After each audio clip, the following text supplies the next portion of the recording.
What up? What up? What up? What up? What up?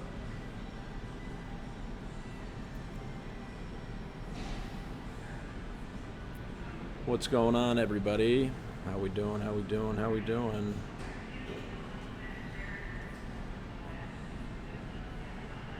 All right. We are covering CPO. We are covering the CPO building all weekend because Mikey Ryba is at the Recharge Rally. Mikey Ryba's having a little fun at the Recharge Rally, so here we are in the CPO building doing used cars all weekend. Right, we're gonna have some used car fun all weekend. Back to my roots. This is where I cut my teeth in this business, was used cars. Ryan, what's going on, brother? Good to see you as always. Appreciate you being here. How's everybody doing today? All right, let's get it kicked off. Jordan knows $13,000 on your trade or on your car trade is $8,000. I want a $25,000 car. What do I do? Well, Jordan, you've got about $5K in negative equity, so as long as you've got a little bit of money down, you should be okay. But if you don't have any money to put down, I would recommend not doing anything. You don't want to take a $5,000 negative equity situation and make it a whole lot worse very quickly, which is what happens when you roll negative equity, especially because it sounds like you'd be purchasing a car. I never recommend rolling negative equity into another purchase. That's a very quick way to make a problem even worse. But James, can I ask a question? Do you see my comment? I do. I work for Nissan myself, and we are purely based on commission, and minimum is $150 a car. How's that with Mercedes? James, we don't pay traditional commissions like that.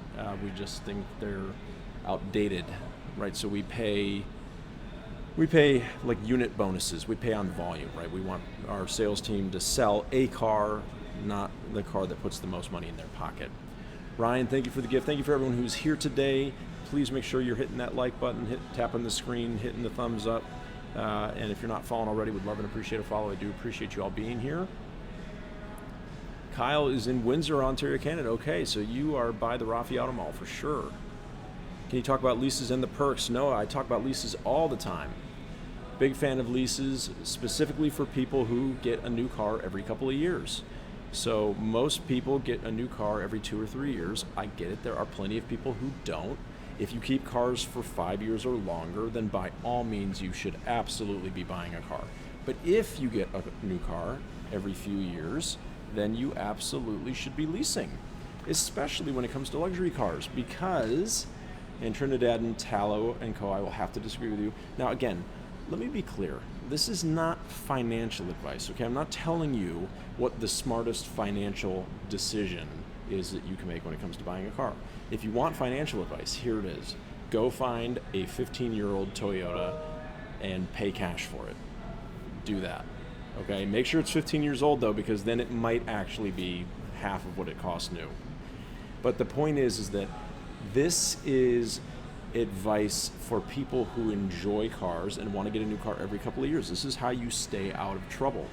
What happens is most people buy cars, they don't keep them nearly long enough, they take out a 5 or a 6 year loan on that car to have a manageable payment, and then they trade it after 2 or 3 years, and then they are totally flipped because they're not paying down the car fast enough versus how they're depreciating it. So you just have to be real with yourself about the kind of car buyer that you are. Joey, general question about all luxury vehicles. Why are typical luxury vehicles have such large depreciation with the exception of Lexus? Joey, luxury vehicles are more price elastic than non-luxury items, which means that people are more influenced by a deal on a luxury good than they are for a non-luxury good. So the example that I use is that people who buy Mercedes-Benzes, BMWs, Rolls-Royces, Porsches, in the absence of extreme limited availability, people either want brand new, they want to be the first to own it and they want what they want, or they want a deal. Nobody wants to buy a $500,000 Rolls Royce for $490,000, okay, if it's not a new car. Now on a non-luxury item, a couple $100, a couple $1,000 could be a big deal. Those are much more price inelastic. People will continue to buy them kind of regardless of the differentiation in price. And the Toyota market is a perfect example of that. People wildly overpay for used Toyotas every day because it's a very price inelastic car. Luxury cars, people want a deal. So the buying behavior of consumers is what creates depreciation. Larry, are you guys that slow at the dealership where you have time to do this all day? Time to do this all day. Well, I've been doing this for about 4 minutes so far today, Larry. So no, we are not so slow. If you're new here, I try to get on every night around 6:15, do this for 30 to 45 minutes if I can, answer as many questions as I can. The Penster, do you think the G580 is mispriced, or do you think there is simply no interest in an electric G? I think that it's just an electric car. And Americans have spoken loud and clear on how they feel about electric cars, right? They just aren't really a fan. So it's too bad. And I think electric cars are wonderful, and I wish that that weren't the case, but that is what the market is bearing right now. So, okay, what else is going on? Chrissy, how many followers do you have on TikTok? I've watched your follow count growing and growing on the Book of Faces. Chrissy, I've got about 201 on TikTok. And yeah, about 51 on Facebook now, so it's been fun. I will buy the GLE 580 you're driving, but you have to sign the dash. All right, Bradley, I can do that. Mark, what are the different engines available for the 2026 G-Wagon? So you will have, as far as we know right now, the inline 6 in the G550 and the V8 in the G63. The C63 does not qualify for the lease cash. It does not. The battery is not big enough to qualify it under the old law that was written. What is your opinion on buying used electric vehicles? I think that used electric vehicles are often fantastic deals. They're huge discounts over the cost of new ones, so go for it. Bryson, how do allocations work? I was looking to order a vehicle, but I was told I couldn't until they have an allocation for my build. Bryson, are you talking about a Mercedes-Benz, or this is a question that depends on the brand that you're talking about. I can tell you that with Mercedes-Benz, it's a combination of two things. It's a combination of historical sales of those models, and it's also and then the other part of it is, what is your day supply? So how many do you have in stock versus how many you should need based on what your historical sales are.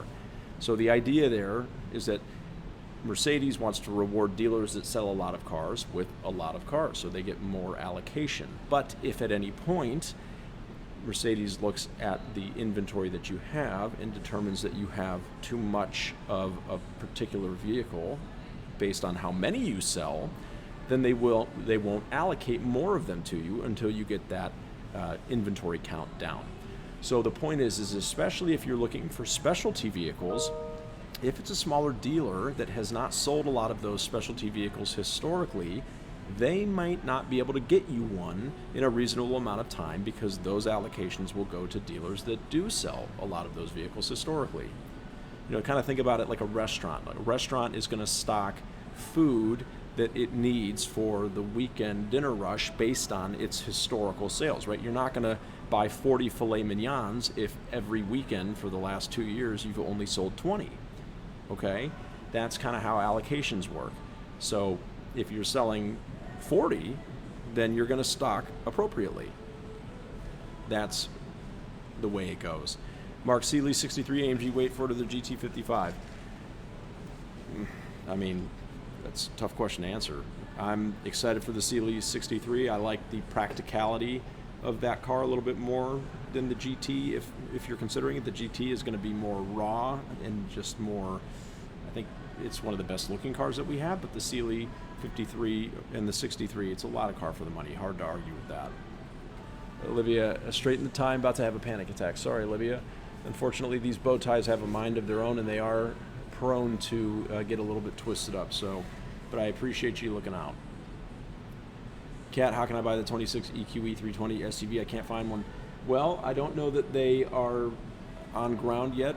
There probably will be a few that will be on ground in the near future, but production will be stopping at the end of this month on those for the foreseeable future. So you'll have a very small window of time in order to get one of those for sure. Eric, is the Sams and AAA rebate the same value if I'm both? Yes, it is just different ways to get the same rebate. Bryson, this is great. Brought me back to my economics days. Thanks for explaining. My pleasure, Bryson. Thank you. Has your Stronger Than 1980 sold? Yes, we sold that very quickly to a repeat client of the store. Didn't last long. Redmer, hi, quick question about the tariffs. Does the general population know that the customer is paying? Well, Redmer, I think that you can't just say that the customer is paying.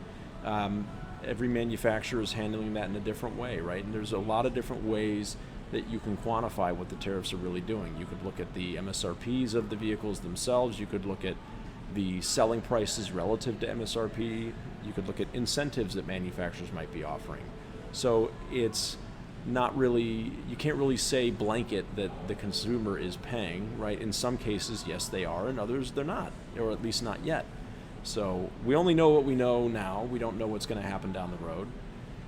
But as I've mentioned in several videos with Mercedes-Benz, a lot of the models that they've released so far for 2026 have had very minimal price increases over 2025 models, which would suggest that at least for now, Mercedes is essentially absorbing all of these tariffs, which is fantastic. I love that they're doing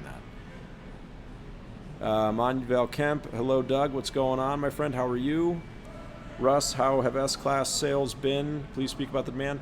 S-Class sales have been, we just don't really have any, right? S-Classes tend to alternate between years of very high production and years of very low production. I would say the 2025 model year was a lower year of production for the S-Class, so we're essentially sold out of S-Classes. 2026 will be a carryover year, so I don't expect production to be super high on that model either. And then next year, 2027 model year, we will get the majorly facelifted S-Class, which will be a big deal. That's always a big deal when we get a new S-Class. David, if I live in another state, can I still lease with your dealership? And if so, is the tax based on the location of the dealer or the state where I live? Yes, David, you can absolutely lease a car from us, and the taxes will be based on where you're registering the car, so where you live. And we do probably 50% of our business is out of town, out of state. So obviously we love our Clevelanders and Northeastern Ohioans, but we also love all of our friends across the country who buy cars from us and lease them. And we will handle all of that for you, right? We will title it and register it and handle the taxes for you on your behalf. William, bow tie till I die. I love that, William. Thank you. How's the demand on G63s? Will they come down to MSRP? So demand for the G63s, for new ones, is still fantastic. I think a lot of what you're seeing out there is referencing the pre-owned market pulling back a little bit. And that's totally expected. That doesn't surprise me one bit. My prediction was that once the 2025s landed with all of the new technology, that the 2019s through the 2024s would pull back a little bit. I know it seems ridiculous to everybody in here that the new technology that the 2025s got is technology that Mercedes-Benz's and most other cars have had for many, many, many years. But it's all relative, right? You've got to think of it relatively, which is if you are getting something within a class of car that you couldn't get previously, now there's differentiation. So from 2019 to 2024, there really was no differentiation between those G-Wagons other than maybe a couple different colors from year to year. But now there's major differentiation. So 2025 demand continues to be robust. The green G63 is still available for anybody who is potentially interested. The black one, I think, might be unavailable at this point. I do think that we've got a deal in place on that one. So, but the green one is the more special of the two builds. Obviously, the black one is a great price point, but it doesn't really have very many options. Jason is picking up the Sealy 53 AMG Saturday. Nice, Jason. That's awesome. Excited for you. I guess that means you're not playing golf over the next couple days. Neither am I, unfortunately, but hopefully I see you on Saturday. And very excited for you to get your new ride. Jared, what's going on?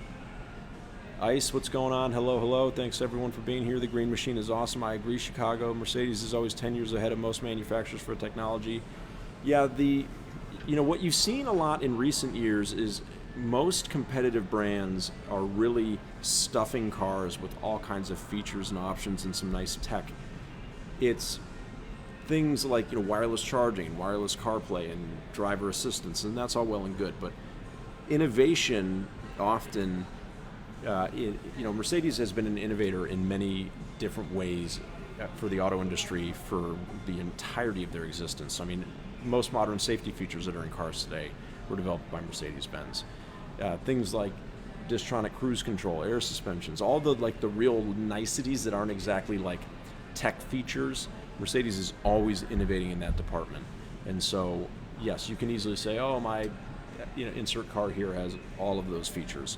But does it ride the same way? Does it drive the same way? Is it the same driving experience, right? That's what you have to consider. David, any deals on C-Class? Absolutely. Fantastic programs on C-Class. Kemp is waiting on the refresh for the GLS. Very nice. We should have that next year. When does the GLE AMG 63 2026 price come out? It is out. We actually have 2026 GLE 63 AMGs on ground. We have them now. Joseph, I thought you were Bill Nye the Science Guy for a second. Yes, I get it, with the bow tie. Yes, Benz does have higher levels of autonomous driving than Tesla, but they cannot legally use them here in the States, right? That's one thing that a lot of people don't fully understand, is that Tesla, because of the way they operate as a tech company that is in beta mode, right? You might not realize it, but every time you turn on the autonomous driving in a Tesla, you're signing a waiver. That isn't the case for Mercedes and other legacy manufacturers here in the United States that have to play by a different set of rules. So all of the autonomous driving features that they actually have, you can't use here. Now, there is certain stretches of highway in California and Nevada, I believe, that are approved for level 3 autonomous driving, which Mercedes-Benz was the first manufacturer to achieve. But right now that's very limited, and so it's not realistic for most drivers to be able to experience. When are you doing a quote? What does having Amex or Samsco mean? So American Express, that went away at the end of last year. Those are just membership programs, Thomas, that people might have that can qualify them for some additional incentives. What is one piece of advice for someone new in the car business, been doing this for a year? Danny, the best advice that I can give you is figure out who the highest performer is at the dealership that you work for, shadow them and observe them, listen to them, eavesdrop on their conversations, learn the questions that they ask. Really just soak it in and avoid low performers and negativity at all costs, because there are, unfortunately, 80% of people who work in the car business are average to below average, and they will complain a lot and they will try to drag you down, and they will. They will. So you have to stay around high performers that are always staying busy, right? And that's the other thing, is always be looking for people to talk to. Because if you're looking for people to talk to, it'll keep you in a flow state. You'll give yourself more opportunities. You'll just be happier. And when you're happier, you produce more. All right, should I get this? 2025 Audi A6 e-tron Premium Plus lease, $4,000 down, $299 plus tax per month. I mean, that sounds like a pretty great deal to me. Which vehicles provide the greatest dealer incentives and markdowns? EVs, at least for now, right? Electric vehicles are, if you're looking for just big discounts and deals, EVs are where you want to look. Austin, what options in regards to mileage are there for leases? Well, Mercedes-Benz has 5 published residuals. You've got 7,500 miles, 10,000 miles, 12,000 miles, 15,000 miles, and 20,000 miles. Now, if you do a 15,000 mile per year lease, you can actually prepay miles up to 19,999. So you could do a 16,000, a 17,000, an 18,000, a 19,000 mile per year lease. And if you pick the 20,000 mile residual, you can buy pretty much any number of miles up to that until you get down to below residual value. But the point is you could do a 50,000 mile per year lease if you wanted. So the point is that you really, there's unlimited options available to you for lease mileages. And a lot of people don't know that. A lot of people believe that you can only drive 10,000 miles a year on a lease and that's it. No, there's pretty much unlimited flexibility on how many miles per year that you can do on a lease. Can you appraise my GLS? Of course. You just have to send us the information on that car and we will happily appraise it. Karen, thank you for following me. I appreciate that. Thanks to everybody who's a new follower today. Appreciate that very much. Austin, currently in Utah, and I want to get something sporty, preferably from you guys. What's the cost per mile, or does that vary based on the car? Most of the cars prepaying the miles are 20 cents. On certain AMGs in my box, some of the higher end stuff, G-Wagons, it would be $1 a mile. But most vehicles are 20 cents.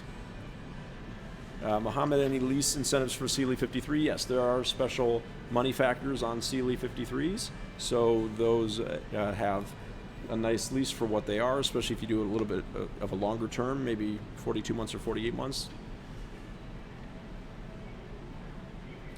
What's the best GLE 450E lease right now?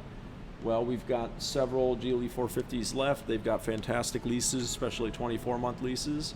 Take advantage of those while you can before the lease cash goes away at the end of September. What's the highest dock fee you've ever seen? I think I've seen a couple Florida dealers that had dock fees close to $2,000. Pretty incredible. Pretty incredible, really. But yeah, you know, Florida basically has no rules really on what dock fees can be. Most states regulate the dock fees and cap them at a certain amount, which is good. Is my chat going through? Yeah, I can see your chat. Absolutely. There's a lot of different chats that I'm looking at here, so I apologize that I can't always, I might miss questions a lot. How is the demand on G63? Yeah, it's still good. It's still great. You're ready for a cute, fancy car. I like that. Let's do it. I walked away on a deal over an $850 dock fee yesterday. Yeah, that's a big dock fee for sure. EV market come October, it's going to be interesting for sure. I'm very interested to see what happens to that. Man, you look burnt out. I'm tired, but I'm not burnt out. Love the content killer bow tie. Curtis, I appreciate that very much. I search your inventory. There's no 2026 GLE 63 coupe. I don't think I have a coupe just yet, Michelle, or I do have a GLE 63 SUV, however. Nick is looking for a Beamer M5. We have a really nice M5 in stock. It's got like 250 miles on it, 2025. SF Mafia, am I juiced for the E53 wagon? Yes, I cannot wait for the E53 wagon to get here. That is going to be an amazing car. I'm so pumped for it. It looks beautiful. It's going to have 50 to 60 miles of all electric range, 600 and whatever horsepower, 603 horsepower. I mean, just going to be an absolute rocket ship. It's so good looking. Oh my goodness, I can't tell you how excited I am for that. Cash, the dock fee in Ohio is $387. $387. Will EVs gain value since the rebate is going away? I do believe that pre-owned EVs will steadily increase in value once they essentially are no longer produced as new cars. Right, it's supply and demand. There's going to always be demand for those cars. Even though a lot of you don't like them, there are people who do, and so that will bring up the values. Because once you can't replace them, once there are no new ones to buy, used ones will become more expensive. That's just what happens. Do you think they'll end up making more special edition G-Wagons like the stronger than 1980s edition? I hope so. I hope they do. I'm always down for a good special edition. Jim, can certified pre-owned cars be leased? Only if they were former loaner cars. So if it's a former loaner car, one of my favorite cheat codes is that it can be leased. So it can be leased as a new car, but it can be certified as a pre-owned car. So for you high mileage lease drivers, you can get a CPO car with that unlimited mileage warranty, but still lease it. Boom. Marvin, thoughts on owning a Mercedes-Benz dealership?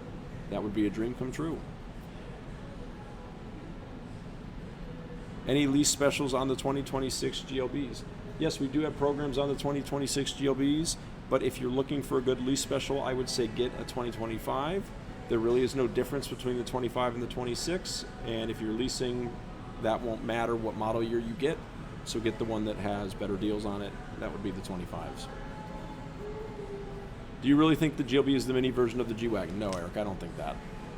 I don't think that. Is there a lease deal with high mileage? Yes. You can, however many miles you need, we can do it. Would you guys take my M4 Comp X-Drive for trade-in? Absolutely we would. Absolutely. We do take in BMW Trades from time to time. No, I'm just kidding. We take them in all the time. What's your website for lease pricing and trade appraisals? If you go to mbzno.com, that's our dealership website, and you can start the process right in there. Very simple to do. Ron, what do you use the Amex? The American Express no longer relevant. That program ended at the end of last year, unfortunately. I do apologize for the confusion on that. Thank you for everybody who is here today. Thanks for everyone who's hitting that like button, that thumbs up button. Everybody, if you're a new subscriber today, thank you, or follower. And if you're not following already, would love and appreciate a follow. I do appreciate that very much. How can I contact you? Would like to trade my G. So if you go to the link in my bio, there will be a work with Doug Horner and team link in there. Just start there, and we'll get in touch. Right? We can also schedule a phone call if you like.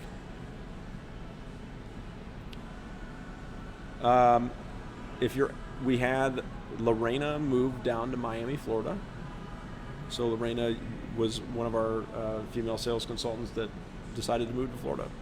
So I'm not sure if that's who you're asking about, but yeah, she moved. What do you think of Brabus? I mean, what's not to love?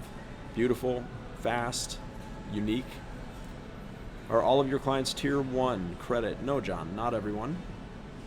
Eric, shout out to Emmett, made it extremely easy to buy from you guys. Eric, I love that. Emmett's a great guy. He's still relatively new, but he's got a great work ethic. He's kind, and he cares, so he's off to a great start. He's off to a great start. Can I just walk onto the lot and buy any car I want? Sure, why not? Yes, we have some nice we have a lease special from Mercedes-Benz actually this month on G580s. So if you've been waiting for G580s to have a lease special, we have one now. So now is a great time because, again, remember, they want to get these plug-in hybrids and EVs on the road before the end of September. That is when the federal tax credit that is currently given as a lease cash incentive will be going away. So it is there's a real call to action from all, and this isn't just Mercedes, really every manufacturer wants to get these cars on the road by the end of September because the law will change and it will make it harder for them to incentivize them. So definitely take advantage. If you're interested in a plug-in hybrid or an EV, you have limited time.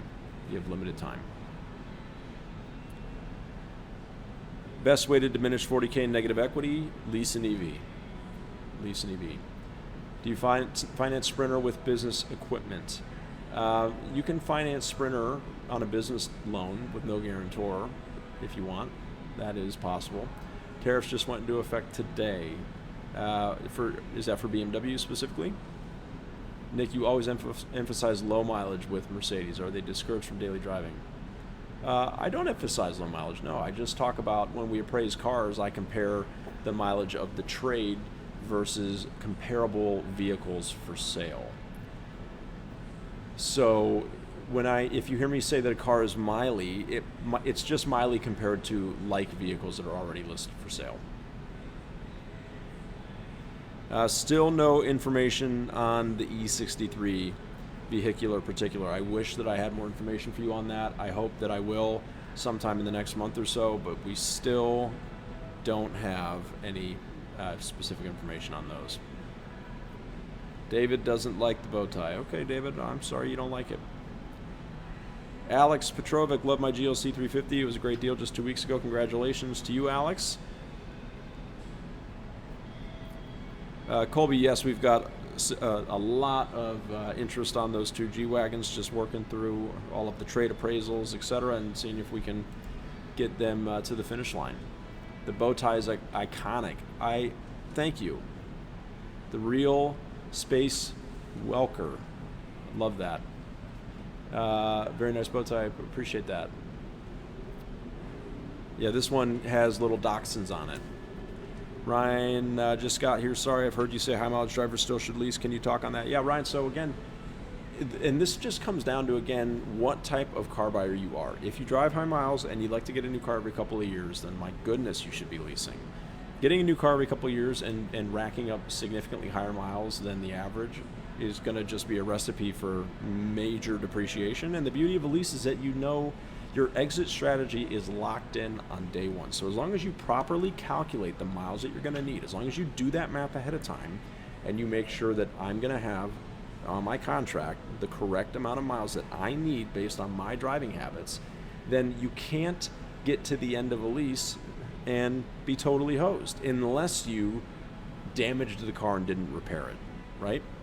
But having that guaranteed exit strategy where if the car is worth less than your buyout at lease end, you turn it in, you walk away, you start fresh. If it's worth more, you pocket that or you use that equity towards a new car.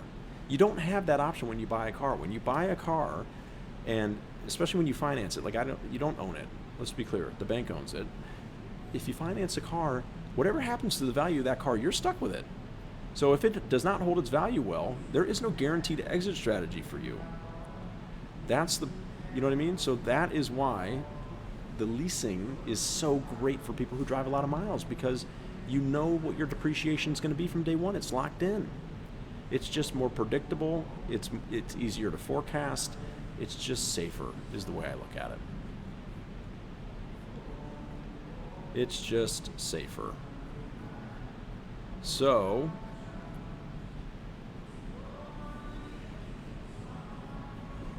we never go live today on YouTube. Did it never go live? Well, that's frustrating. What happened there?